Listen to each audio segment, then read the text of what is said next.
हमने तय किया है कि महिलाओं के उत्कर्ष के लिए कई सारे निर्णय करेंगे। हम मां सम्मान योजना के तहत सबसे वरिष्ठ माता को, घर में एक वरिष्ठ महिला को, बहन को प्रतिवर्ष 18,000 रुपये की सहायता उनके जीवन यापन के लिए देंगे। महिला स्वयं सहायता समूहों के लिए अब तक के बैंक ऋण को हम सहायता देकर माफ करने की योजना करेंगे। उज्ज्वला के सारे लाभार्थियों को 2 LPG सिलेंडर हम मुफ्त देंगे। जम्मू और कश्मीर में पंडित प्रेमनाथ डोगरा रोजगार योजना के तहत 5 लाख रोजगार के अवसर पैदा करेंगे। प्रगति शिक्षा योजना के तहत प्रतिवर्ष DBT के माध्यम से कॉलेज के विद्यार्थियों को 3,000 रुपया ट्रैवलिंग अलाउंस देंगे। जम्मू और कश्मीर के युवाओं को JKPSC और UPSC की प्रतियोगी परीक्षा में सक्षम बनाने के लिए 2 वर्षों के लिए 10,000 तक की कोचिंग फी का रीएम्बर्समेंट करेंगे। परीक्षा केंद्रों तक ट्रैवल कॉस्ट को हम रीएम्बर्स करेंगे।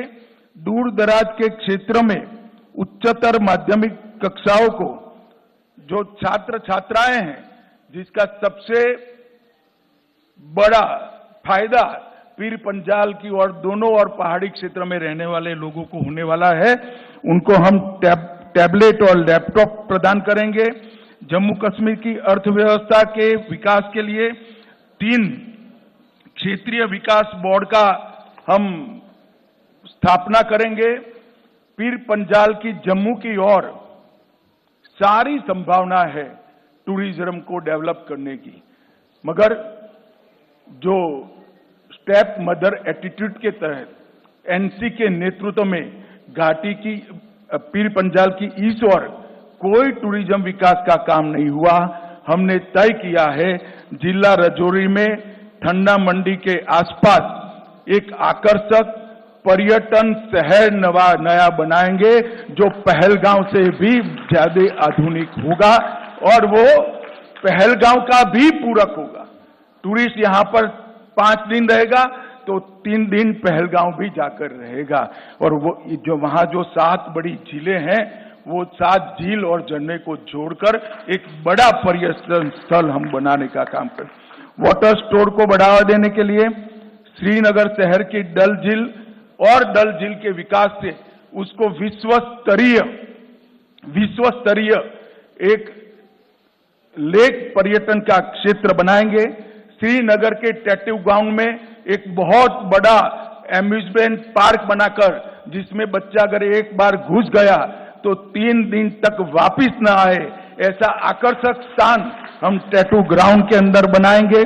हमारी पार्टी के लिए जम्मू कश्मीर का ये भूभाग बहुत महत्वपूर्ण रहा है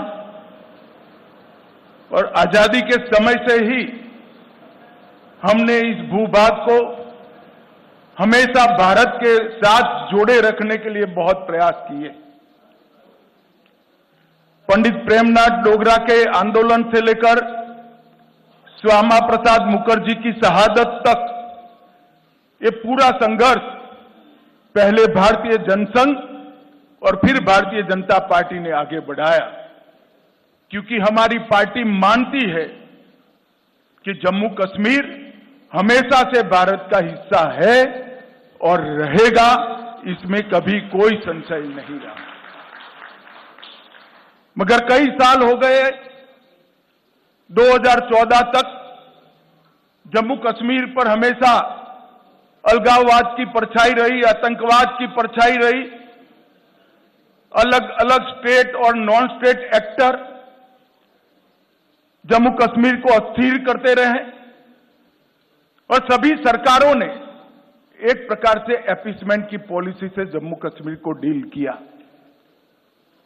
2014 से लेकर 2024 का ये कालखंड, जब भी जम्मू कश्मीर और भारत का इतिहास लिखा जाएगा, जम्मू कश्मीर के लिए स्वर्णिम अक्षरों से अंकित किया जाएगा, ऐसा मेरा बहुत स्पष्ट मानना है। बड़ी दुख की बात है, विगत दिनों में एनसी का एजेंडा मैंने पढ़ा है और एनसी के एजेंडे को कांग्रेस का मौन समर्थन भी मैंने देखा है।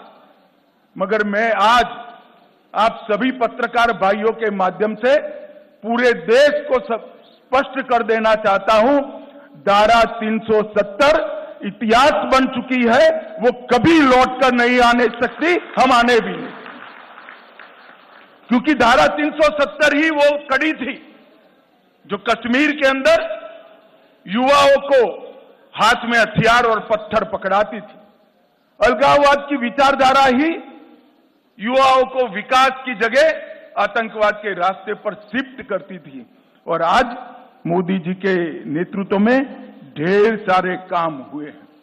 मित्रों, मैं चुनाव घोषणा पत्र पर आने से पहले कुछ चीजें जरूर कहना चाहता हूं। जम्मू कश्मीर में सबसे बड़ी जरूरियात थी शिक्षा की। लगभग 10 साल में 59 कॉलेजों को मान्यता मिली है।